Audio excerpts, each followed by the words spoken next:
अस्सलाम वालेकुम, कैसे हैं आप लोग। और यहाँ पर बहुत बहुत टफ डे था मेरा आज। मैंने बनाया था तकरीबन 50 टू 60 लोगों का खाना। अ, और मैंने बनाई थी चीज़ें काफ़ी ज़्यादा। हलीम थी बहुत ज़्यादा क्वांटिटी में, और मैंने बनाए थे चने। और ये वीडियो जो है वो देख रहे हैं आप, और मुझे ये बांटना था मगरिब के टाइम तक। क्योंकि ये वीडियो है पुरानी, और मैं इसको अब तक जो है वो अपलोड नहीं कर पाई थी। तो मैंने कहा ये तो मैं नहीं होने दे सकती, मेरी इतनी मेहनत थी। तो खैर मैंने आज ये कहा कि चलो बस अब आज बहुत हो गया। तो खैर यहाँ पर मैंने जो है वो चिकन का जो कोरमा बनता है हलीम के लिए वो रेडी कर लिया था। ये पहले मेरे व्लॉग में है, तो मैंने वीडियो शेयर नहीं करी इसकी रेसिपी की। बस सारा जो चिकन होता है उसमें प्याज, लहसुन, अदरक, हलीम मसाला और घर के सारे मसाले, नमक, लाल मिर्चें, हल्दी, गरम मसाला और दही डाल के, तेल डाल के पका लेते हैं। और इधर मैंने जौ, गेहूँ को उबाल लिया है, और प्रेशर कुकर में मैं 15 मिनट पकाती हूँ तो वो बहुत आराम से हो जाता है। और यहाँ पर मैंने ये तकरीबन 2 केजी चने थे जो मैंने इनको बॉईल कर लिया था। और उसके बाद मैं इतनी थक गई थी, हालाँकि इसकी रेसिपी मुझे ज़रूर शेयर करनी थी, और आइंदा मैं आगे किसी ब्लॉग में ज़रूर शेयर करूँगी। ये ज़रूर खाइएगा। ये जो है बनते हैं जो हमारे यहाँ असल में एक आंटी थीं तो वो बनाती थीं, वो थी उनकी कास्ट डिफरेंट थी। तो मद्रासी, तो ये मद्रासी चने हैं और ये इतने ज़बरदस्त बनते हैं। कुछ नहीं करना, सिर्फ़ आपने अच्छे से चनों को नमक और सोडा डाल के बॉयल कर लेना है, और दूसरी तरफ प्याज़ डाल कर के उसमें बहुत सारे टमाटर, नमक, मिर्चें और लाल मिर्चें, हल्दी, गरम मसाला, लहसुन, अदरक डाल के अच्छे से मसाले को भूनें। अच्छा, जब आप शुरू में प्याज़ डालेंगे तो फिर कड़ी पत्ता भी डलेगा। उसके बाद आपने चने डाल देने, चनों में दोबारा आपने आखिर में कड़ी पत्ता और बहुत सारी इमली डालनी है, और उसके बाद ये रेडी हो जाता है। और उसके बाद इसमें धनिया और हरी मिर्च ऊपर से आप डाल दें वो सर्व करने के लिए, तो खैर वहाँ रेडी हो जाता है। दूसरा ये कि मुझे ये बनाने थे दाल के पकोड़े, तो मैंने यहाँ पर मूंग मसूर की दाल भिगो दी थी, ओवरनाइट भिगो दें, डिपेंड करता है जितनी देर में आपके यहाँ वो होता है। उसके बाद इसको बिना पानी डाले या तो सिल पे पीस लें या चॉपर में पीस लें। और यहाँ पर ये मैंने पीस लिए थे, और ये रख दिए थे मैंने पीस के। और इधर मैंने जो है हलीम के लिए चने की ये दालें, सारी दालें और चावल निकाल लिए थे, क्योंकि सारे काम मिक्स हो रहे थे। तो बस ये हो रहा था कि ओ मेरे खुदा, कौन सा काम कब कैसे होगा नहीं समझ आ रहा था। तो मैं जल्दी जल्दी बस सारे काम कर रही थी, तो बीच में सारी चीज़ें थी। तो मैंने यहाँ पे ये सारे दालें ले ली थी एक एक पाव, और उसके बाद इसमें चावल थे और सारी दालें। मैं थोड़ी सी माश की दाल बस ज़्यादा बढ़ा देती हूँ, वरना सारी दालें एक साइड एक ही उस पे रहती हैं इक्वल। और यहाँ पर ये मेरी जौ और जो गंदुम है, गेहूं है आई थिंक। खैर, तो वो मैंने जो है वो बॉईल कर दी थी। बॉईल करते वक्त मैं सिर्फ इसमें अच्छी खासी हल्दी और नमक डाल देती हूँ। और जो है ना, मैं जौ अगर जैसे 1 किलो ले आधा किलो ले रही हूँ, तो मैं गंदुम जो है वो 1.5 पाव लेती हूँ। जौ की क्वांटिटी में आधा पाव हमेशा ज़्यादा रखती हूँ, उससे टेस्ट डिफरेंट आता है। और इसको सादा नहीं उबालना, नमक और हल्दी डाल के उबालना है। और उसके बाद बस यहाँ पर ये रेडी हो जाता है, तो बड़ा लगता है काम आसान हो गया है। और उसके बाद मैंने जो है इसको थोड़ा सा ब्लेंड करके, या तो ब्लेंड बाद में खैर किया था मैंने, इसको मैंने शिफ्ट कर दिया था क्योंकि मुझे उसी कुकर में बाद में दाल और वो चावल वगैरह हैं वो सारे मुझे पकाने थे। तो मैं इनको तो ब्लेंड कर लेती हूँ, लेकिन इसी कुकर में मैं ये सारे दाल चावल डाल दूँगी, और ये इतनी देर में पका लेती हूँ कि ये खुद ही इतना मिक्स हो जाता है ज़बरदस्त वाला, कि इसको मुझे ब्लेंड नहीं करना पड़ता, और अच्छी तरीके से हो जाता है। लेकिन खैर इसके बाद भी 5-6 घंटे तो पकना ही होता है। और ये सब मैं कुकिंग कर रही थी, इतनी शदीद गर्मी थी, और मैं लग रहा था बस नहा ही रही हूँ पसीने में। और मुझे करना भी था रेडी, और मैं बड़े इत्मीनान से कर रही थी कि बड़ा काम मेरा आसान हुआ हुआ है। मैं सुबह से उठी हुई थी क्योंकि मैं सहरी के बाद सोई नहीं थी, और ये मुझे अफ्तारी बाँटनी थी। तो मुझे ये था कि मैं तो सॉरी, बहुत आराम से मैं कर लूँगी, लेकिन ये जो मेरा हाल बुरा हुआ था आखिर में, तो बस ये हाल था कि या अल्लाह, क्योंकि आप कितना भी सोच लो ना कि आप प्रॉपर कर लोगे, तो कुछ ना कुछ गड़बड़ हो जाती है। और बहुत शुक्र है राहिल का, मैं इनको इतना कहती हूँ थैंक यू यार, आपने इतनी ज़िंदगी आसान कर दी है सैंड ब्लेंडर से।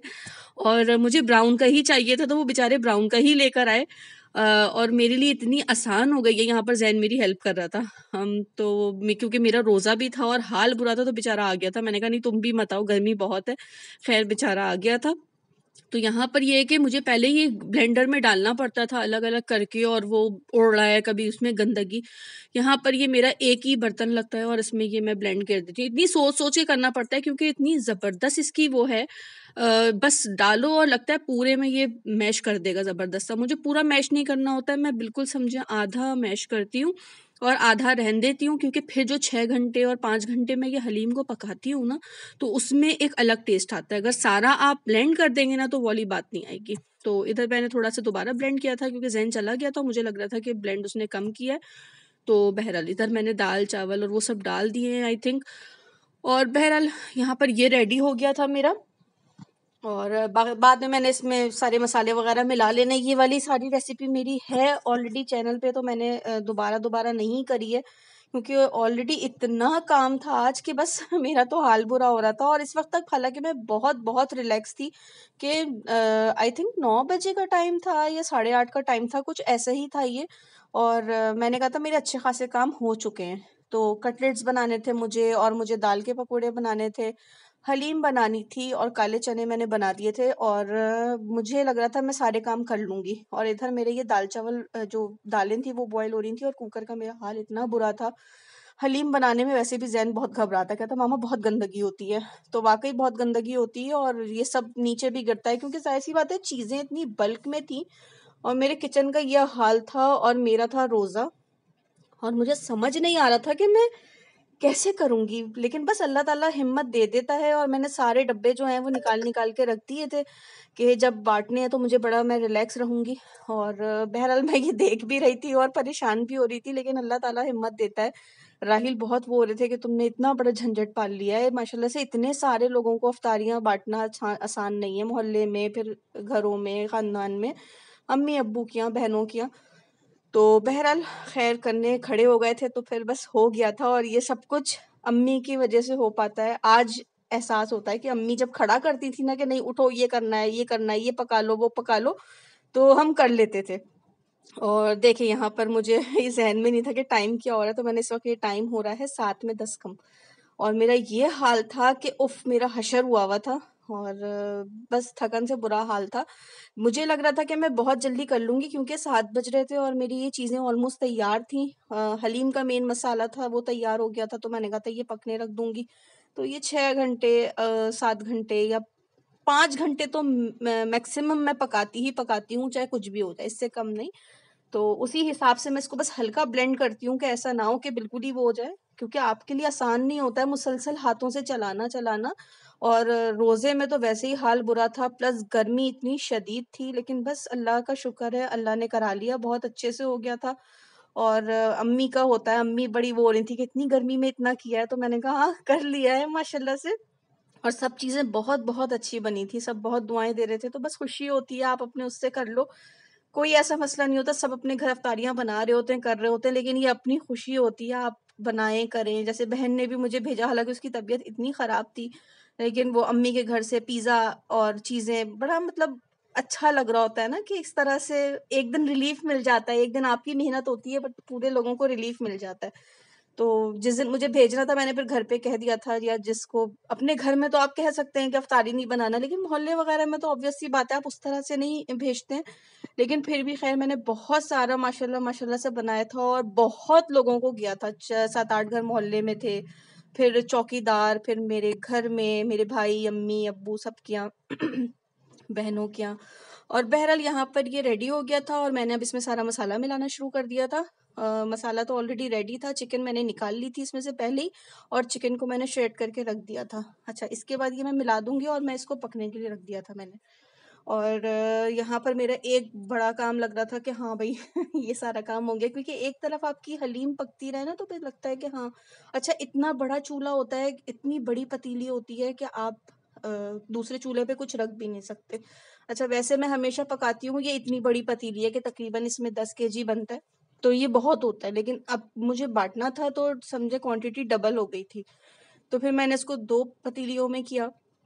एक ज़रा छोटी पतीली थी और एक बड़ी थी, क्योंकि माशाल्लाह से बल्क में पकना था, जाना था माशाल्लाह से। और हलीम जो है ये कम से कम आप घर में अपने भेज रहे हैं तो 2 केजी 1 केजी तो भेजते हैं।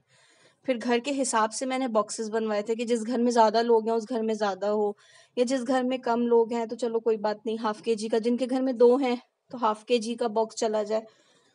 तो खैर हो गया था, लेकिन मैं बहुत रिलैक्स होकर सुकून से मैं काम करती रही हूँ। आई थिंक 3 बजे तक तो मेरा काम बड़ा अच्छा मज़े सा स्मूथ सा चलता रहा है कि हाँ हाँ बहुत टाइम है, मैं बहुत रिलैक्स होके काम कर रही हूँ और ये तो बहुत इजी है। देखना आज मैंने तो मैनेज कर लिया। मैं राहिल को बार बार ये कह रही थी कि मैंने बहुत अच्छे टाइम पे सारा काम स्टार्ट किया है, क्योंकि मैं सहरी से पहले तो सोई नहीं थी। सहरी भी बनानी है आपको, फिर खिलाना भी है और बच्चों को, तो मैं यहाँ पर बस लगी हुई थी। मैंने कहा बहुत अच्छे टाइम पे मैंने शुरू कर दिया और मैं कर लूँगी, और अल्लाह का शुक्र है हिम्मत भी हो रही थी, मैं कर रही थी। लेकिन जहाँ बजे थे 3-4 ना, उसके बाद मुझे लगा कि टाइम जो है ना वो मेरे हाथ से फिसल रहा है, क्योंकि हलीम जब तक पकती रही तो मैं किचन में कुछ नहीं कर सकी। अच्छा, इस दिन एक और बहुत बड़ा मसला किया था मेरे बच्चों ने। सुबह उठ के उन्होंने मुझे 2 दिन से कह रहे थे डोनट्स खाने। मैंने कहा ज़ैन मिन्हल मैं बना दूँगी डोनट्स। उन्होंने क्या किया जी, सुबह उठ के डोनट्स जो हैं वो उनका आटा सारा करके और उसका अलग फैलावा। मुझे गुस्सा तो इतना शदीद आया था कि तुम लोगों ने क्या किया है इस वक्त। अगर मैं इसको अभी फ्राई करने खड़ी हो जाऊंगी, क्योंकि मिनहल का रोजा नहीं था और रायमा का नहीं था, और जैन को ये था कि बन जाएंगे तो मैं अफ्तारी में खा लूंगा, तो मुझे हुआ कि ये क्या किया है। और इतना सारा आटा, मैंने कहा इसको छोड़ भी नहीं सकते हैं डो को। तो पहले मैंने वो सारा इनको फ्राई करके और फिर उस पर सारी टॉपिंग उनकी चॉकलेट की और वो सब करके दी, और फिर मैंने ये काम शुरू किया। तो गुस्सा तो बहुत शदीद आया था मुझे, लेकिन खैर वो हो गया था। और यहाँ पर जो मैंने दाल मैंने बताई थी कि मैंने मूंग मसूर की दाल ली थी, तो उसमें मैंने सिर्फ नमक और जीरा डाल के पीसा था। और उसके बाद इसमें बारीक बारीक बहुत सारी प्याज, हरी मिर्चें, सोया, धनिया, हरी मिर्चें, सोया, और बारीक बारीक बिल्कुल प्याज, और इसमें जाता है हल्दी, लाल मिर्च और नमक। अच्छा, जब आप दाल पीस रहे हैं तो आप उसमें हल्दी डाल देंगे, और बाकी फिर बाद में जैसे हम पकोड़ों में मसाला डालते हैं, सोडा, नमक, लाल मिर्चें, हल्दी, बस इसमें सोया एक्स्ट्रा जाएगा। और यकीन माने ये हमारे ख़ानदान के ही पकोड़े होते हैं इनको हमारे यहाँ ननियाल साइड पे तो बहुत पसंद किए जाते हैं। जैसे हमारी अम्मी की अफ्तारी इसके बगैर अधूरी है, वहाँ पे बहुत ज़रूरी है ये बनना। और ज़्यादातर मेहनत लेते हैं क्योंकि सिल पे पीस देते हैं हम तो पहले। अब ये है कि पीसने लगे, वरना ये होता था कि जो चीज़ सिल पे टेस्ट आ रहा है वो नहीं आता, कबाब या जो भी है। तो खैर इसको अच्छी तरह से इस बैटर को मिक्स करना होता है, और फिर इसके बाद इसको छोटा छोटा डाल के फ्राई करना होता है। और ये सारे काम मेरे एक तरफ चल रहे थे। फिर मैंने यहाँ पर, क्योंकि कहीं दूर अफ्तारी जानी थी, तो कोई बाइकिया से जाना था, कोई किस तरह से जाना था, तो मैंने जल्दी जल्दी बस ये डालने शुरू किए थे। और अभी मुझे कटलेट्स बनाने थे। कटलेट्स के लिए आलू वगैरह मैंने बॉयल करके मैश कर दिए थे बहुत अच्छे से, उसमें चिकन वगैरह जो डालनी थी। लेकिन ये मेरे लिए बस ऐसा हो गया था कि यार ये कैसे निपटेगा टाइम पे। लेकिन अल्लाह का शुक्र है, अल्लाह का शुक्र है, मैं बस वो वीडियो नहीं बना सकी जब मैंने सारा बॉक्स में किया था। और यहाँ पर ये आलू थे, तकरीबन 3 केजी आलू थे। ये वीडियो में शायद उतने नहीं लग रहे होंगे, ये बड़े बड़े बर्तन निकले हुए थे, और मुझे इतनी वहशत हो रही थी, या अल्लाह ये किस तरह से होगा। खैर एंड में माशाल्लाह माशाल्लाह से सब कुछ बहुत अच्छा हो गया था, और किचन मेरा साफ हो गया था। ये अफ्तारी के बाद का वो है, से अफ्तारी के टाइम पे मेरा किचन चमक रहा था, सब भेज के, और बस मैं तो टेढ़ी होके पड़ी हुई थी। उस वक्त तो मैंने कुछ नहीं खाया और मैं सो गई थी। और फिर ये सहरी का टाइम है कि मैं सहरी में ये लेके बैठी थी कि मैंने कहा अब मैं अपनी टेस्ट तो करूं चीज़ें। तो ये चीज़ें मैंने बनाई थी। इसमें हलीम नहीं थी, क्योंकि मैंने हलीम इस वक्त नहीं खानी थी, पेट बहुत टाइट हुआ था। मैंने कहा हलीम तो मैं इस वक्त नहीं खा सकती। पेट टाइट खाने से नहीं हुआ था, पूरा दिन पका पका के लग रहा था कि बस सब निकल जाएगा। तो मैंने उस वक्त तो रोज़े में कुछ नहीं खाया, और सारा दिन भूखे रहने से मेरी तबीयत ख़राब हो गई थी। सिर्फ पानी पी के मैं 1-2 घंटे के लिए बिल्कुल समझे बेहोश हो गई थी। और फिर मैंने ये आराम से बैठ के एंजॉय किया, सुकून से खाया। मैंने कहा इस वक्त मैं सुकून से खाऊंगी, फिर मैं सबको अफ्तारी के लिए उठाऊंगी। तो बस अब ये थोड़े से बर्तन थे, और अब मैं बस अफ्तारी सहरी के बाद, सॉरी मैंने कहा था सहरी के वक्त उठाऊंगी। तो बस यहाँ पर मैंने खाया है, चाय बनाई है, और फिर राहिल वगैरह को मैंने उठाया था कि उठें अब सब साथ सहरी कर लें आप लोग।